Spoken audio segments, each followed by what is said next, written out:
Bloomberg.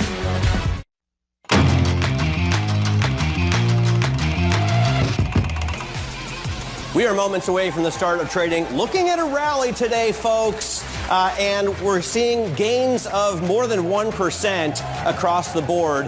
Check out the futures here. S&P futures up 1% and change, basically. NASDAQ futures up 1.25%. Russell 2000 futures up 2.25%. So it could be a really good day for those small and mid-cap stocks. Ringing the opening bell here on the New York Stock Exchange. You've got United Community Banks over here at the NASDAQ. You've got Second Chance Rescue ringing the opening bell. And we are seeing, obviously, the cash trade kick in at a higher level than the close yesterday. In fact, let's take a look at the indexes here. The intraday move about 1% on the S&P, what you would expect. The NASDAQ gaining a little bit more. Actually, it looks exactly like futures lined it up for us. Russell shares trading up 2% in the cash trade. In terms of individual stocks to watch, I'm focused today on John Deere, surprising analysts by reaffirming its profit outlook despite weakening market conditions. The company is adjusting production to meet the downward trend in demand because crop prices have fallen through the floor and farmers can't afford to buy new tractors. Sales dropped 17% in the fiscal third quarter. And nonetheless, we see the shares up 2 and change. Katie, what are you looking at? Also keeping an eye on Tapestry here. That's, of course, the company behind brands such as Kate Spade and Coach.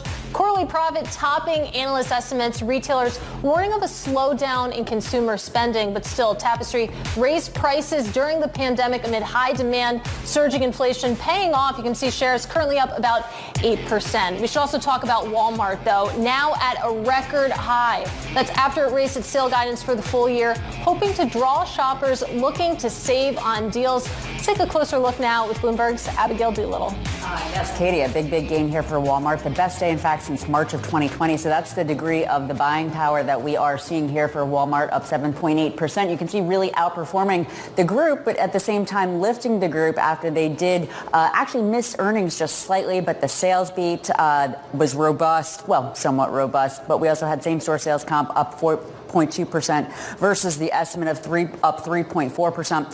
Something that really stands out relative to revenue, if we take a look at it on an annual basis, we're going to see some really nice gains here. Now, it's interesting, like sequentially, the quarter that was just reported, growth did drop a little bit, but annually you can see moving in the right direction. And what makes this so interesting is that they are talking about that the higher income consumer, that's really where they're getting this extra boost from, so to speak, that groceries are going gangbusters still. And in addition, e-commerce is strong. They're saying that customers, they're not seeing any signs of their wallets fraying at the edge, but that they are seeing some really discerning, choiceful customers. When you put all of this together, Katie, you have to wonder maybe whether or not there's something more severe ahead economically. We're nowhere close to a recession right now.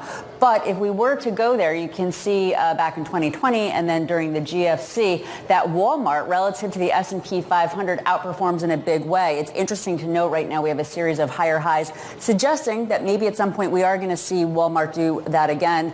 And again, as we do have these signs that the higher income consumer really choosing Walmart, going there and being very careful with their purchases.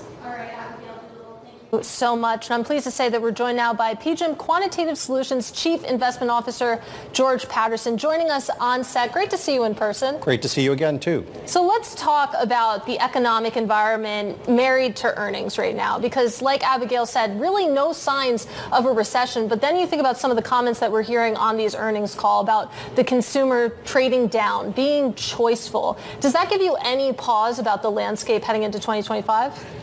Not really. The consumer is healthy, and we're very much in a good, not quite a Goldilocks, but a very good scenario. So, we do look at a number of large bellwether firms, but there's many other firms, and I think that's one of the advantages of our approach, which is a quantitative approach, because we're able to scour and look across thousands or tens of thousands of companies. And it's interesting. This is something we were talking about with Katie Kaminsky at the top of the hour, that earnings have been kind of mixed, kind of meh. But then you think about the economic environment. You think about the volatility that we saw in the past month when we were really nervous about that growth scare. It really feels like it's the economic environment environment that investors are queuing off of right now? Yeah, the economic environment people are trying to read the tea leaves, and this is the big challenge. It's always challenging. I find it a bit odd that you get one data point.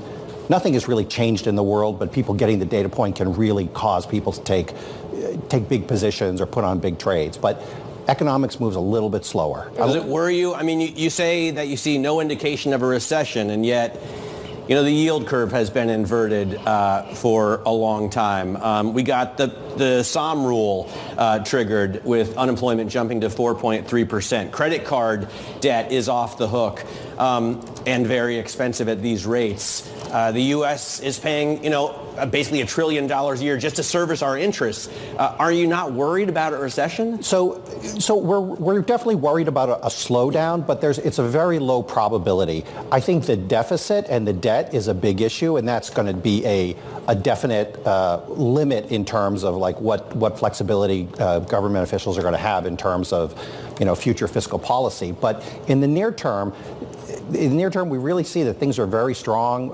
not booming, but no signs of an imminent recession. For example, go try and get a restaurant reservation for Friday night.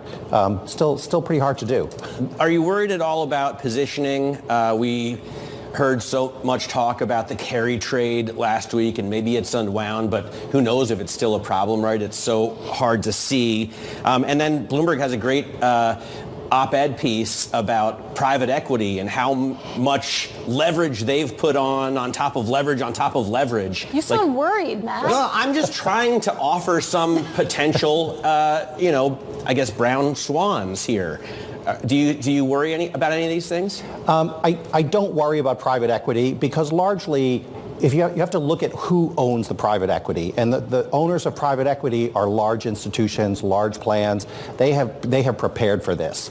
They have managed their liquidity so that they can deal with these cash calls from private equity. So that's the biggest challenge is that when you get into private equity, you can't get out easily, and you have cash calls. So you need to have a liquid portfolio around that. It allows you to be able to fund those calls without selling the asset that you want to own for the long term.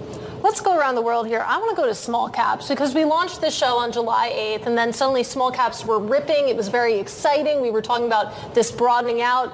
Then it fizzled. Now you have the Russell 2000 up 2%. What is going on with small caps? What is the mood music there? So people are expecting rate cuts. And if you look, where am I going to benefit the most from a rate cut? It's in small cap. Those are the companies that are more susceptible to needing financing. They probably don't have fixed rate financing. Much more of it's floating. A little bit less quality than in large cap. They don't have the same terms that like a Walmart or a Home Depot can have. So if you look for the marginal trade, it's in small caps. And if you go back to July 12th, 13th, it was really industrials, financials. A little bit of consumer that really took off. REITs also will be a big beneficiary. So again, I think small caps are going to move, right? There's a huge valuation gap. Small caps are going to move based on potential interest rate cuts, but again, there's a huge move out there.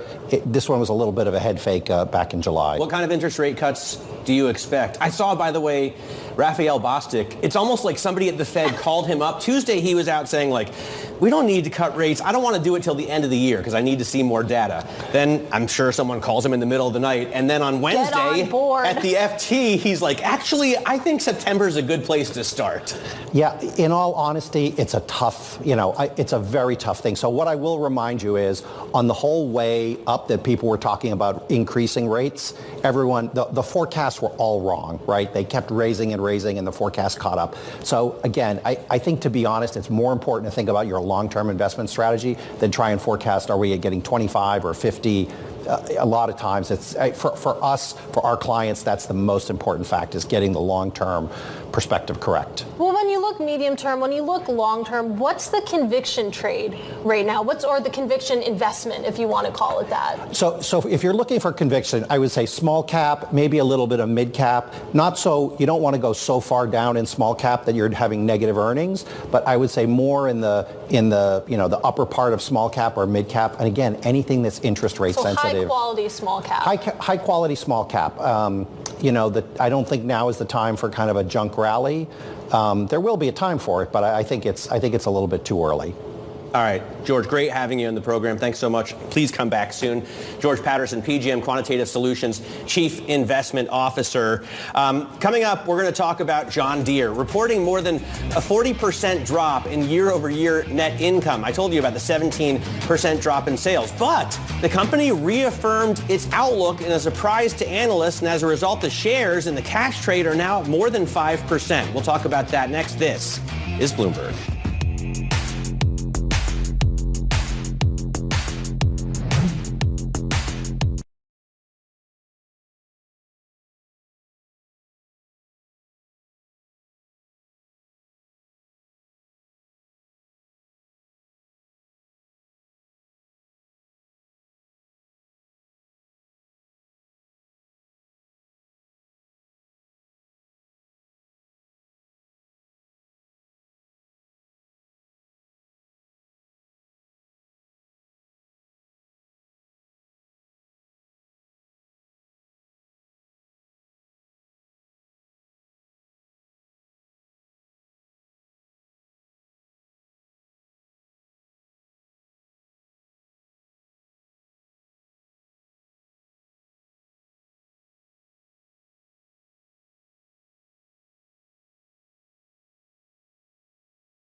All right, it's time now for Top Calls. Some of the analyst action in focus this morning. And first up, KeyBank says Brinker International is a buy.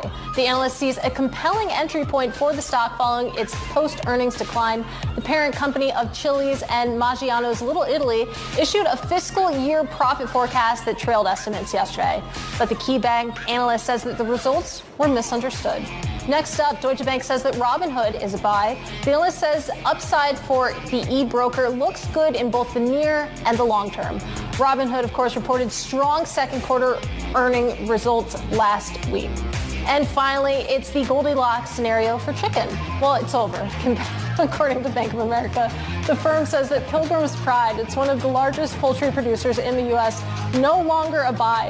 Bank of America says share upside will be more difficult given the downward pricing pressure on chicken. All right, I'm glad I know that. Thank you very much. Taking a look now at Walmart. It hit an all-time high this morning on its way to its biggest single market cap add in the company's history. Take a look at this fantastic chart that Terrell Holt put together. By the way, you can make that panel disappear. Good job. All right, this is showing that Walmart today is adding almost 40 billion, or exactly $40 billion in market cap after raising its forecast for revenue and profit for the full year. So pretty amazing stuff. Let's turn to another economic bellwether that's in a world of hurt in comparison. John Deere shares, they're actually rising because the company reaffirmed its profit guidance, but analysts expected Deere to cut its outlook due to weak market conditions. Soy and corn prices, as we talk about this show, are at the lowest levels since 2020, giving farmers little reason to splurge on new equipment. Bloomberg Intelligence industrials analyst Chris Cellino joins us right now to talk about it. And Chris, it's amazing that they didn't cut because, the profit fell 40% in the reporting period. Sales fell 17%. And we know that farmers are earning considerably less money than in years past. Like, I think net income for farmers fell 26% last year because we have these crop prices falling through the floor. So why is Deere holding tight? You're right. I mean, these results were a lot better, or not as bad as many had feared heading into the print. The top line, margins, earnings, all better than expected in what is, as you mentioned, a pretty challenging environment for farmers. Pricing, I think, was a real standout in the quarter, continues to be remarkably resilient. We saw pricing actually uptick here in the ag businesses in the quarter. And to your point, they largely kept their 2024 outlook intact when all their peers cut their outlook this quarter. So while we don't think we're out of the woods yet, and there's certainly probably more downside in 4Q as they continue to cut production and manage the inventories, I think this probably alleviates some concerns of a more severe downturn in the near term. Well, even still, I mean, you talk about their peers cutting their outlooks and what seems to be an industry-wide issue. Of course, Deere apparently resilient here. But with that, all of that in mind, I mean, are we potentially setting ourselves up for disappointment in 3 more months? I don't think so. I think it's pretty well understood that 4Q is going to be weaker than 3Q. The question now, I think the biggest focus will be on, can they get inventories in line with production exiting the year so that they could produce in line with retail demand in 2025. Inventories are still quite elevated. They were relatively flat in the quarter, but there's still a lot more that needs to be done to bring those down as we look towards 2025. In terms of the crop prices, is there anything to support a rebound here? I mean, I know it's record production. That's one of the main reasons for the drop. What's the outlook? Yeah, if you look at crop prices, and really the ones that matter for Deere, corn, soy, wheat, we're down 25% plus here year to date. The crop price outlook, isn't particularly encouraging given the record production that we'll see. Obviously, weather could always throw a wrinkle in things and is a wild card. But at least for the near term, there doesn't seem to be any kind of immediate support on the crop price front, which obviously pressures farmer income and their appetite to go out and spend on equipment. Well, at least in the near term, Deere shares certainly higher right now, up to the tune of about 4%. Bloomberg Intelligence industrials analyst Christopher Cellino, really appreciate your insight there. Now coming up, hedge funds still leaning on big tech, and Bill Ackman's Pershing Square running over to Nike. That and more in our Wall Street beat up next. This is Bloomberg.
This is Bloomberg Open Interest. Let's take a check on markets right now. About 20 minutes into the cash trade, we are absolutely flying right now.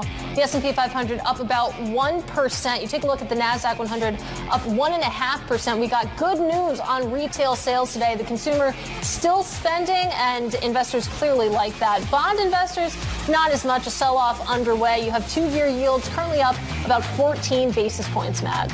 All right, getting ever closer to 4.1 on the 2-year. Time now for Wall Street Beat. Hedge funds are still buying into tech names like Apple for the most part, but they're trimming positions in some, including NVIDIA, as they reshuffle their portfolios. For more takeaways from the 13F filings, we're joined by Bloomberg hedge fund reporter Hema Parmar. Hema, thanks so much for joining us. Let's talk, first of all, about what we're seeing and what the most interesting moves are. I thought the NVIDIA trim, someone trimmed a stake by like 84% in NVIDIA. I thought it was pretty interesting. Yeah, we are seeing some selling of NVIDIA, and it's really prescient. If you did cut that stake ahead of the volatility that we saw, and that's one thing we're really looking at, is how funds were positioned ahead of the volatility. So some selling of NVIDIA, some selling of Microsoft by 140 funds, some selling of Meta too. On the flip side, some buying of Amazon, Taiwan Semiconductor, aggregate buying of Apple. They saw the most buying in 3 months in that stock across a number of funds. It was Tepper, by the way. I just looked back at my notes. So yeah. Appaloosa cut its stake in NVIDIA by 84%. It's now 1.4% of the portfolio. Yes. Cut its stake in Alibaba by 7%, but Alibaba is still 12% of all of Appaloosa's holdings. Very big position. Yeah. And Chinese stocks are like 26% of all of their holdings. So he's very focused. He's a very concentrated portfolio. On the flip side, though, Michael Burry increases exposure in Alibaba. So it's interesting when you see these concentrated investors taking opposing positions and having opposing views. And of course, these are a backward look, but it'll be interesting to see. Of course, NVIDIA doesn't report until the end of this month. It feels like the stakes really high. Right, but the Chinese economy hasn't looked like healthy previously, right? It's looked bad in the last quarter and the quarter before and the quarter before. Yeah, well, David Tepper's sticking by that bet. Let's talk about Berkshire Hathaway, though. Ulta Beauty, obviously, really moving on the heels of that news. I mean, what do we know there? Yeah, so he's starting a new position in Ulta, driven the stocks up a little bit. It looks like he might be buying the dip. That stock's fallen a great deal over this year, picked up a little bit since. He's also started a new position in an aerospace company called Heiko, and he was on a selling spree earlier this year, cutting his Apple stake by about 50%.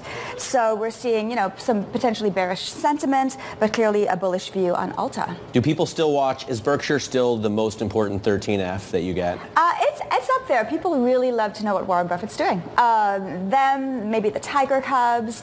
I would say anyone that has a directional view. We don't really look so much at the multi-strats or the quant funds because they trade in and out of stocks so frequently that a snapshot of one specific quarter may not tell us that much. Yeah, well, that's what I wanted to ask. Of course, this is a backward-looking snapshot. You also track hedge funds' returns very closely. Yes. How closely do the 13Fs that we get versus the returns, how linked are they? Because it's a little bit backwards looking, it's always a bit delayed. So right now, we really do care about how funds are either looking forward or how they manage the volatility. And the 13Fs, while insightful, they really only show us through June. So there's always a bit of a gap. Typically, we hear performance numbers as of now, and the positioning is a little bit dated. So it's not always helpful in that respect, but it does give us some clarity into tech positioning, into how funds are maybe taking bearish or bullish views on their equity exposure. So it tells us some things for sure. All right, Hema, thanks so much. Hema Parmar reports on hedge funds for us, talking us through the 13Fs. I noticed the Silver Fox made a move in Nike as well. Are you Did you see that? talking about Bill Ackman? Who else would I be talking about? I don't know. There's plenty of people on Wall Street with silver hair, but that was interesting. Talk about buying the dip there. Of course, Bill Ackman moving into Nike. He has a pretty small portfolio overall, so it's always in terms of the number of stocks that he holds. Exactly. Yeah. Exactly. But 3 million shares in Nike at $230 million stake in Nike. So it's pretty interesting a move indeed. All right, well, let's get you to the trading diary. What you need to be watching this afternoon and tomorrow. We're going to hear from Philadelphia Fed President or Fed head Patrick Harker this afternoon, and the Fed talk has been coming fast and furious. It's hard to keep up. Tomorrow, U.S. housing starts are released. Plus, University of Michigan consumer sentiment data comes out. And we hear from Chicago Fed President Austin Goolsbee, who is concerned about the labor picture in the afternoon. Coming up in the next hour, we're going to hear from the chief economist at MasterCard. Michelle Meyer joins us. Also, the CEO of Priceline. That'll be fascinating as we get a look at what the consumer is doing in terms of travel. Have they been pulling back? And we're going to go out to Carmel, California, where Dave Majors is standing by, the CEO of Mecum Auctions. They kick off a 3-day sale at Monterey Car Week ahead of the Pebble Beach Concours d'Elegance. This is Bloomberg.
We are 30 minutes into the trading day. Welcome to Bloomberg Open Interest. I'm Matt Miller. And I'm Katie Greifeld. Sonali Basak is off today, but coming up this hour, stocks soar and yields jump across the board as higher than expected retail sales point to a resilient consumer.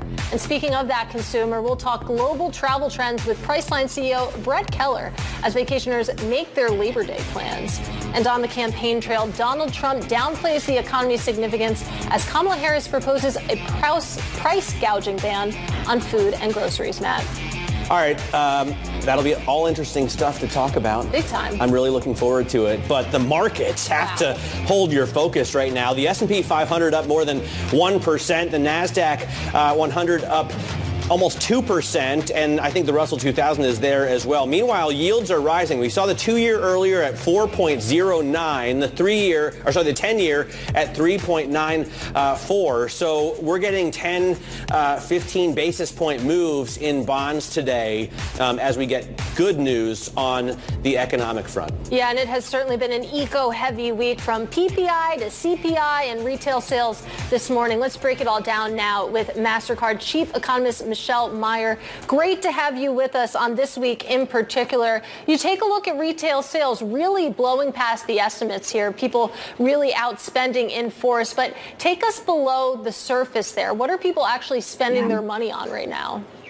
Well, in this most recent report, the majority of the categories of retail spend increased. So it showed some breadth in the spending, even in the face of some, kind of pops higher, like what we saw with autos, for example, because of some of the special factors. So you do see that consumers are out there spending, and that's quite consistent with what we're seeing in our own insights. Our spending pulse data is showing continued growth, really being driven by online spending, particularly this last month with online retail sales ex autos running just above 8% year over year from our spending pulse data. And similarly, we're seeing consumers out there spending, but being mindful, making choices in terms of how they want to deploy their dollars, whether it's still for some summer experiences or now they're looking for some restocking or the replacement cycles kicking in for some electronics as well. Interesting. And so we think about that mindful, that choicefulness among consumers. I mean, does that speak to this trade down, or are we seeing people actually rotate from more discretionary categories into more heavily spending on staples? I think it's all a function of the fact that we're still coming out of this very unusual economic cycle, and we're trying to find a new balance and a new normal.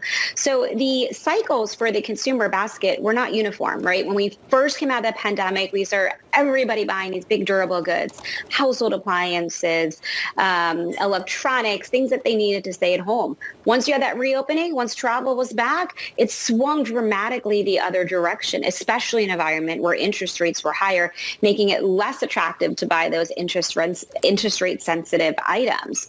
And now I think we're past some of those really large swings, and we're finding a new equilibrium. And that means for some categories, consumers are going to be a lot less willing to accept higher prices. We're going to see disinflation, or even for some big ticket items, deflation, which was also revealed in the CPI report earlier in the week.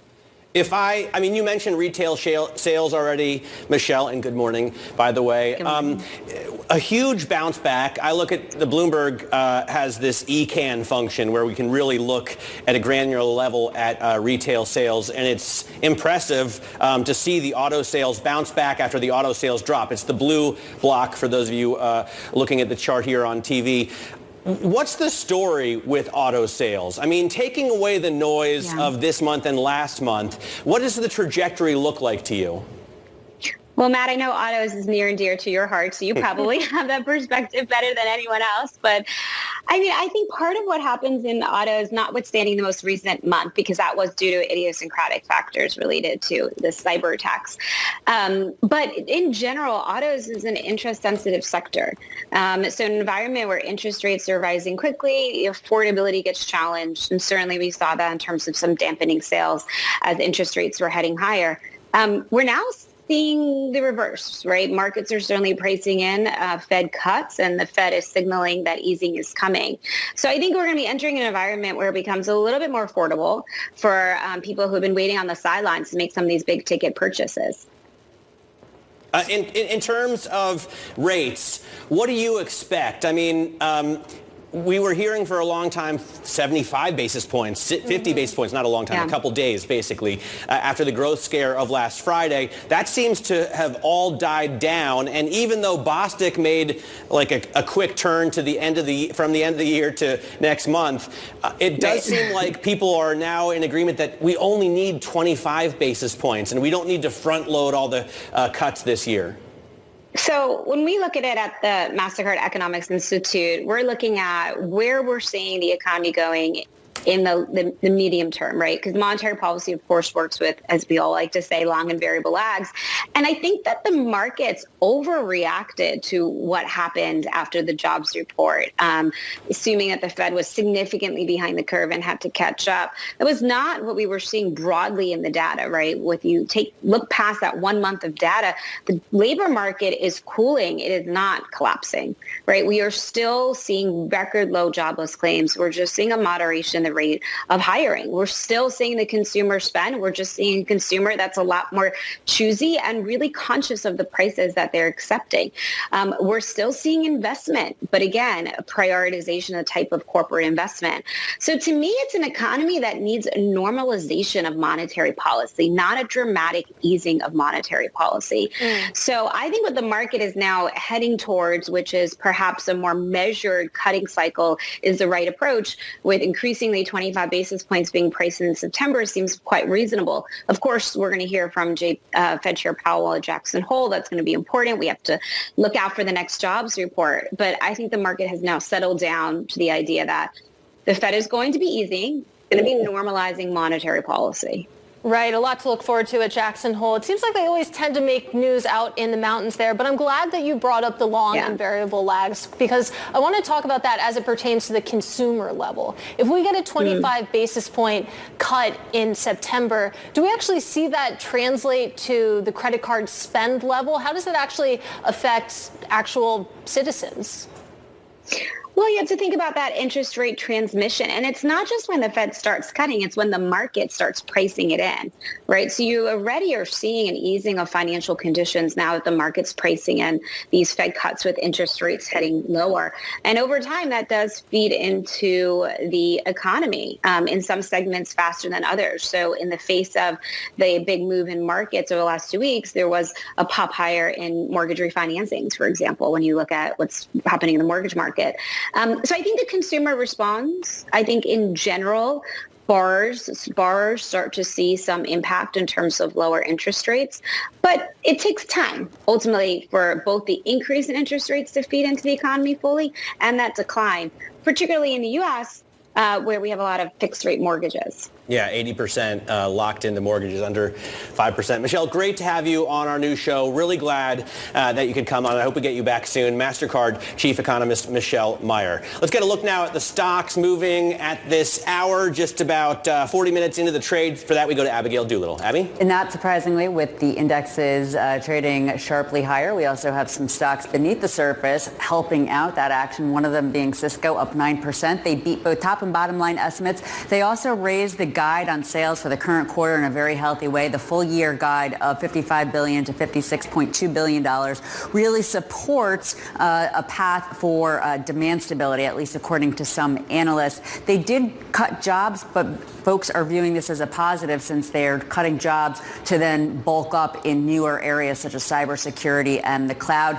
And I would also suggest this really points, this strength, especially the sales guide, points to the strength, the stability of the overall IT spend. As for the shares of Ulta, these are also sharply higher, up about 9.7% as Berkshire Hathaway has revealed a stake. They bought about 690,000 shares. The stake is valued at roughly $266 million.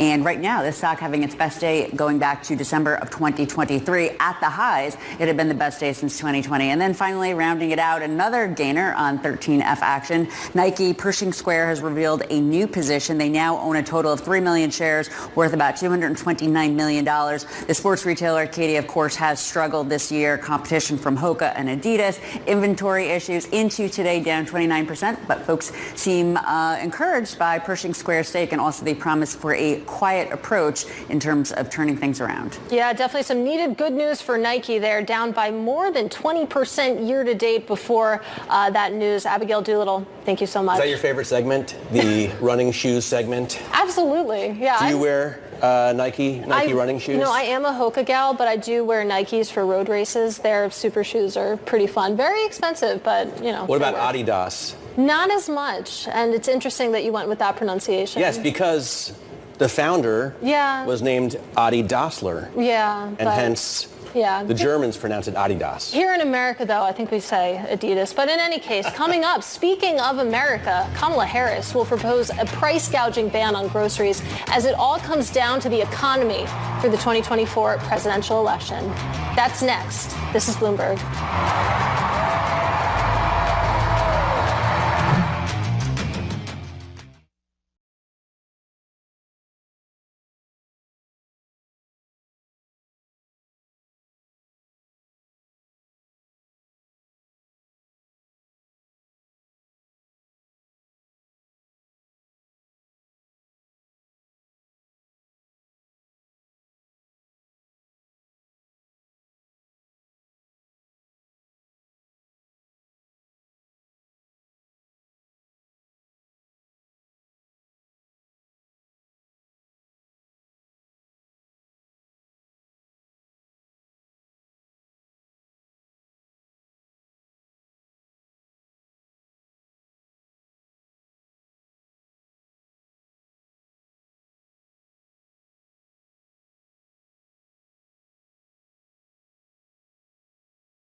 Now to high interest, to look at what's making headlines around the world. A drunken evening and a rented yacht were behind the destruction of Nord Stream 2. This according to reporting from the Wall Street Journal.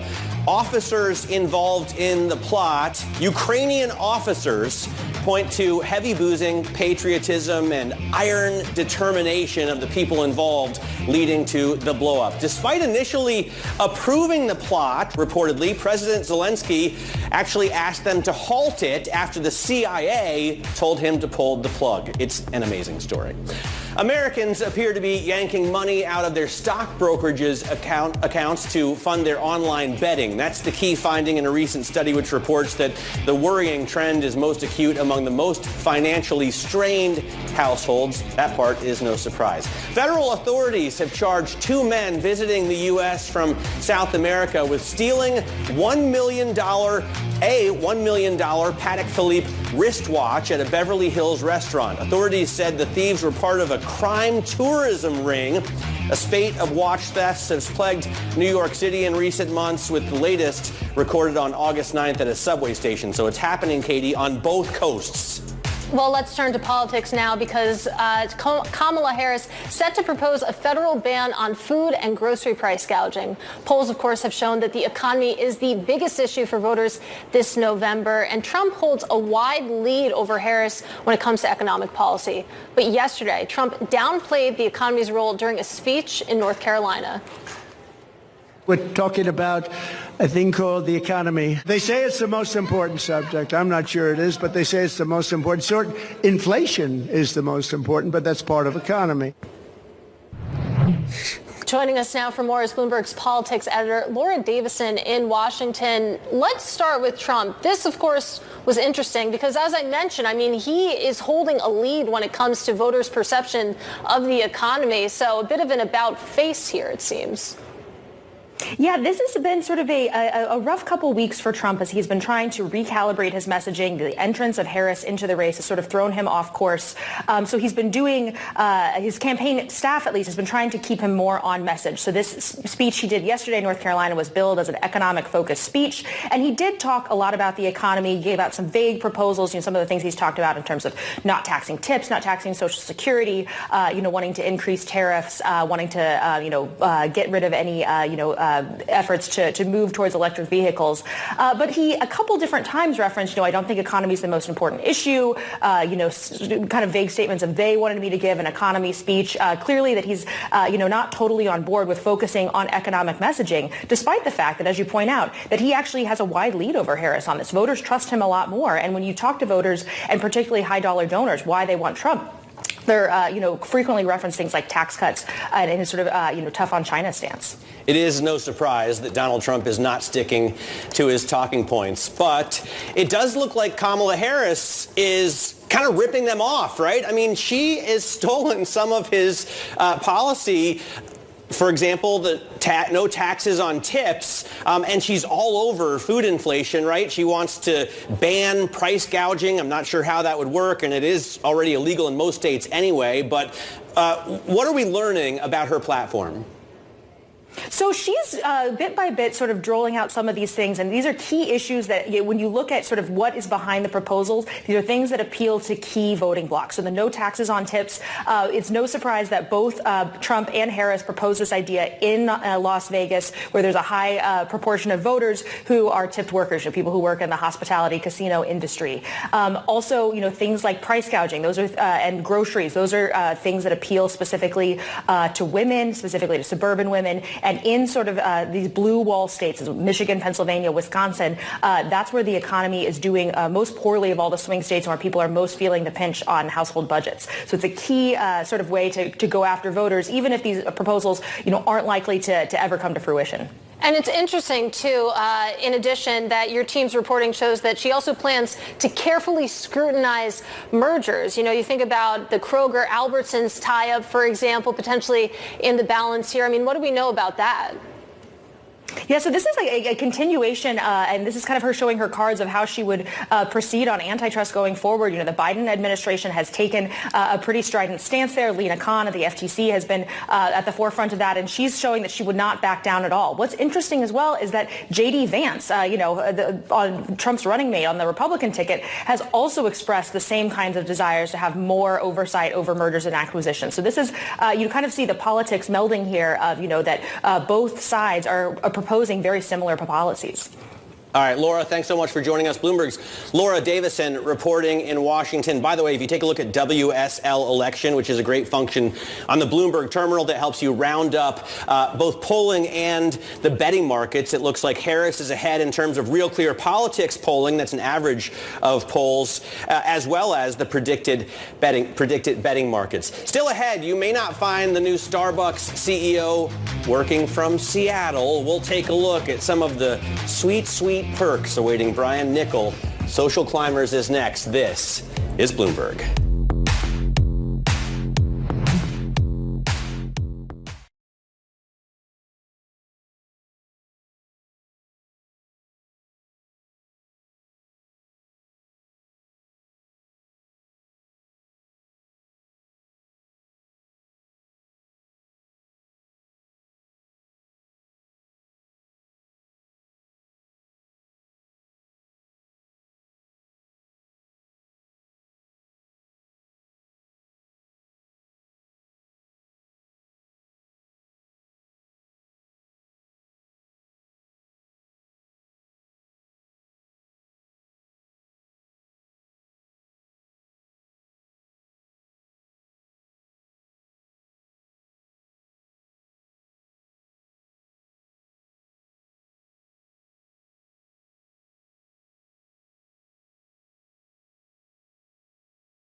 Bloomberg.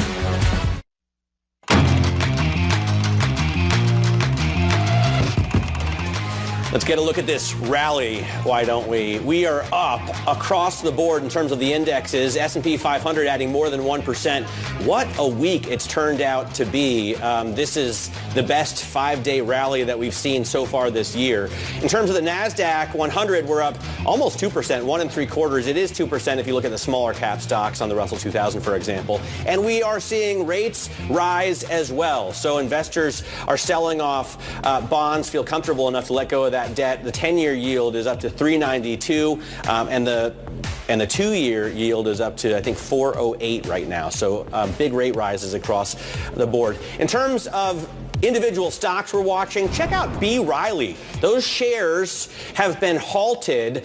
On Monday, the firm announced a new round of write-downs, and then we heard about a widening U.S. investigation from the SEC about whether it gave investors an accurate picture of its financial health and investigating the relationship between the CEO and the head of the asset that was written down. And now you see the stock falling, I think today, another more than 20%. And you see the worst drawdown, Katie, in a decade. We'll continue to keep an eye on that one. But it's time now for Social Climbers. The company's making waves this morning. And first up, Ulta Beauty showing off its shine after Warren Buffett's Berkshire Hathaway disclosed that it took a new stake in the cosmetics retailer. Of course, it's been anything but rosy for Ulta Beauty since about March, when it gave that disappointing outlook and said that higher supply chain costs and increased promotions hurt its margins. Next up, we have Coach parent Tapestry beating Wall Street expectations despite weak consumer confidence and inflation fears. The handbag maker also reiterating its commitment to buying Capri Holdings, parent company for brands including Jimmy Choo. The FTC, of course, sued to block this deal in April. A trial set next month. And finally, when newly appointed Starbucks CEO takes over next month, he won't be in Seattle. Brian Niccol instead will be working remotely from Newport Beach, California, where Chipotle, of course, is currently located. Niccol agreed to commute to Starbucks headquarters and travel as much as needed to do his job. White-collar Starbucks employees, on the other hand, are still required to be in the office at least 3 days a week, Matt. All right. You can follow, by the way, all the latest company buzz on Tren Go, TREN Go, on your Bloomberg terminal. Let's keep talking about this Starbucks issue. It has bet on Brian Niccol, and the pay package is pretty eye-popping. It's going to cost the coffee chain about $113 million to get Niccol in the office. That includes giving him, I think, $75 million in stock grants to make up for what he's lost leaving Chipotle. Plus, they're going to have to pay the outgoing CEO about $10 million, at least $10 million.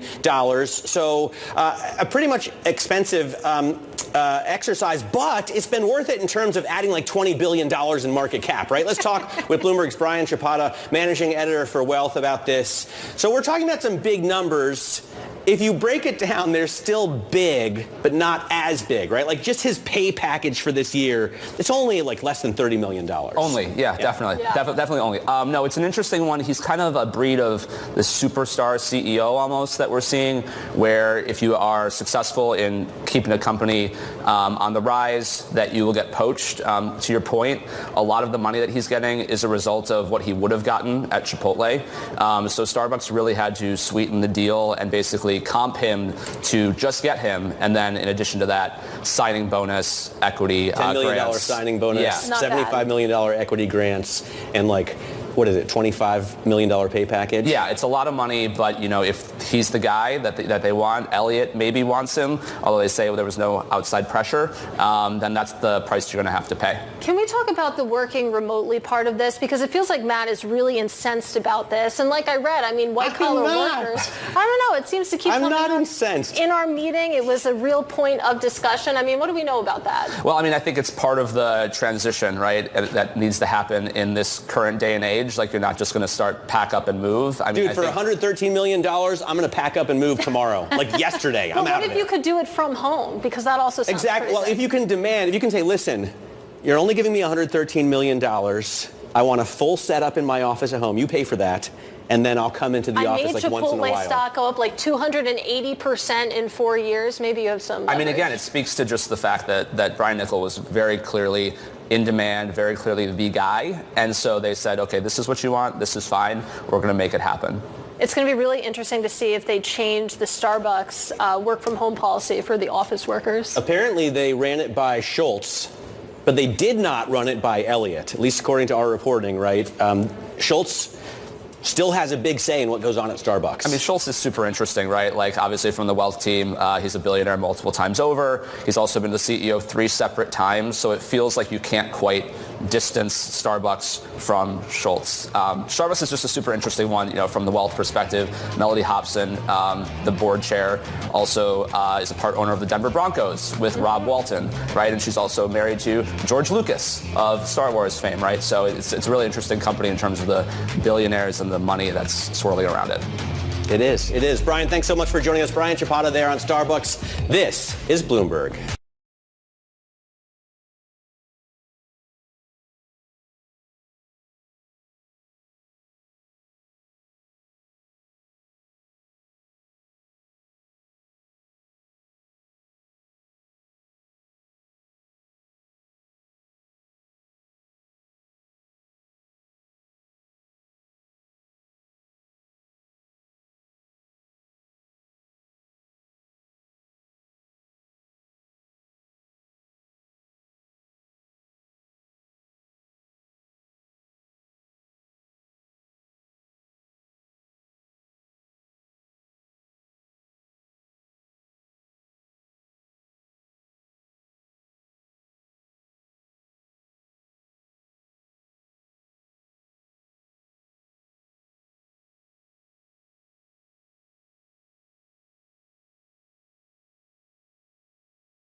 Pricing has been going up. We're guiding in Q3 and Q4 for prices to go up. As we're taking in new bookings, which we get to see each and every day, the willingness for our guests to pay more for those experiences. Pricing will absolutely go up in both quarters, and it looks that way for 2025 certainly as well. They're willing to pay it, and they're also willing to book much further ahead. The U.S. economy is a little bit stronger than people are giving it credit for, and the consumer will come back as the economy continues to strengthen. And that was a string of top executives speaking on Bloomberg Television about the consumer and specifically about travel demand. Looking now to add his insight, we have Priceline CEO Brett Keller joining us now. Brett, it's great to have you with us because it feels like for the cruises, you're still seeing really robust demand there. We were talking about pricing power with some of the CEOs of some of the big cruise lines earlier in the day on Bloomberg TV today. And then you take a look at the airlines. It's a much different picture, of course, when it comes to the forecast for travel demand. From where you're sitting at Priceline, how does it look to you?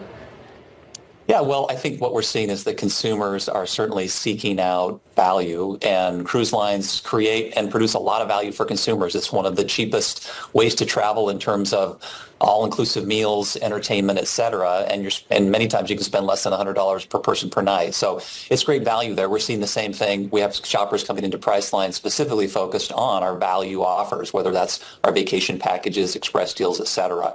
When you look at the flight industry, listen, TSA numbers continue to show that there's growth year on year. In fact, we're tracking 5 or 6% up year on year for the last month. And so consumers are still flying. I think what happened in the airline space is they added a little too much capacity, and so they're removing that as they look forward over the next quarter, and that's going to put a little more pressure on pricing as their prices have been down for most of the year. I mean, what's your opinion there that maybe the airlines were betting that this post-pandemic burst of travel that we saw was going to be sustained, whereas now it seems like maybe we're returning to more normal pre-pandemic levels? Yeah, obviously travel's been very hot for the last year and a half. Consumers were really investing significantly in that part of their spend. And so we saw a lot of travel overseas, which is a very rich part of the travel experience for the airlines. And so I think what's happening is consumers are pumping the brakes just a little bit, but travel is still healthy. It continues to be one of the highest prioritized discretionary spend categories. And we're certainly seeing that, I think, across the industry. But there are some pockets, leisure travel in particular. Consumers are being a little more careful about how they're spending their dollar as they've kind of come through this peak of summer now in travel and are looking forward to Labor Day and beyond. Last year, Brett, AI was the buzzword in markets, and it's also something we heard a lot from companies. How have you worked AI into your product? Yeah, thank you for asking that. Listen, we were one of the innovators of AI over a year ago. We launched a chatbot and have put that to work. And we're finding that really across the consumer booking process, this is becoming more and more natural for consumers to interact with. So they're using it not only to plan and think of itineraries ahead of booking their travel, but during the booking process itself, they're engaging in our chatbot, asking questions about the property that they want to stay at, the location, the activities nearby, and then post-purchase, they're using it to service their product. It's a much easier way to very quickly cancel a reservation, make changes to a reservation, or find out more information about a refund or other things that are important to the consumer. So we're finding it to be a very useful and innovative tool to help the consumer just smooth out that travel process all along the way. How hard are consumers working to save money? I mean, when you say refund, it makes me think about sometimes it's not easy to get those. You've got to do the legwork. When I look at, for example, car rental prices, it always doubles once I add all the insurance and fees. And then if I really want to save money, I'll actually call my credit card and say, hey, am I insured for this rental car? Or figure out with my State Farm agent. Like, are customers doing the extra work to save the money? Yes, consumers are absolutely, I think, taking the time to not only shop ahead of their trip, to look at the various different players in the space, who can deliver the best value and the lowest price. And two, to your point, when it comes to add-ons, whether that's insurance, activities, even dining, they are making very specific decisions to fit that within their budget. And so Priceline, for example, offers an insurance product with their rental car. And we've actually seen the insurance take rates go up, meaning more people are adding insurance to their car. I think that's just a part of the post-pandemic experience. People are really trying to protect their purchases to ensure that if, for in fact, they have travel disruption or something happens on the trip, they're covered for that. Consumers are interested in that. Are they clicking on the insurance, the airline insurance as well? Every time you buy a ticket, the airline says, hey, if you give me $20 more, you can cancel on the day of. Are more consumers using that? Yeah, we have seen an increase in travel insurance associated with an airline ticket purchase, especially for the bigger transactions like a vacation package. People really do want to protect their investment, and insurance is a legitimate and a very good way to do that. I want to talk to you about trends that we might be seeing when it comes to length of travel. There was a really interesting story on the terminal a couple days ago that had data from Embark Beyond, which found that the average trip length is down 14% year over year. It now averages 6.2 days rather than 7.8 days. Now, Embark Beyond, it serves primarily U.S. ultra-high net worth individuals. But are you seeing similar trends when it comes to Priceline's customers? No, we service the value consumer, and in the data that we're looking at, we haven't seen a material difference in length of stay for our consumers. They continue to, book at a fairly normal rate in terms of how far out they're looking, and so we're not seeing a significant collapse, for example, in last-minute bookings. And consumers are, really taking the same types of trips. I think where we're seeing the focus now is on what type of trip am I going to take? And am I going to change that behavior based on what my budget's going to allow me to do? And so obviously last year and really earlier this year, we saw a lot of travel overseas, over to Europe, over to Asia. Now, as we approach Labor Day, we're seeing a lot more consumers interested in more nearby destinations. So things like Mexico, the Caribbean, the Bahamas. People still want to take that vacation. They want to get to beaches and warm destinations, but they're sticking a little bit closer than they were, say, 6 months ago. And I mean, it's interesting to tie it back into, how we started this conversation. You think about how people are traveling. We've been talking about the trade down across industries really all year. When you think about sort of the shift from airlines, now cruises are hot really now. You see people traveling by car more. I mean, is that part of that overall trade down narrative? Yeah, that's something we watch very closely because, it's a very rational thing to do, right? You would have stayed in a 5-star hotel, now you're going to stay in a 4. You would have stayed in a 3, and now you're shifting down to a 2. We haven't seen a material move in that trade down experience in the bookings and in the consumers that we're looking at here at Priceline. And again, I think people still want to travel, but they are looking for discounts. They're looking for deals to save. They want to do the same trip they did before, but they'd like to knock off a couple of dollars on that trip and bring the pricing down. And so, again, we're seeing a lot more interest in our value offers on our Priceline website. All right, Brett, it's always a fascinating conversation with you, of course, as we monitor the consumer and the traveler. That, of course, is Priceline CEO Brett Keller.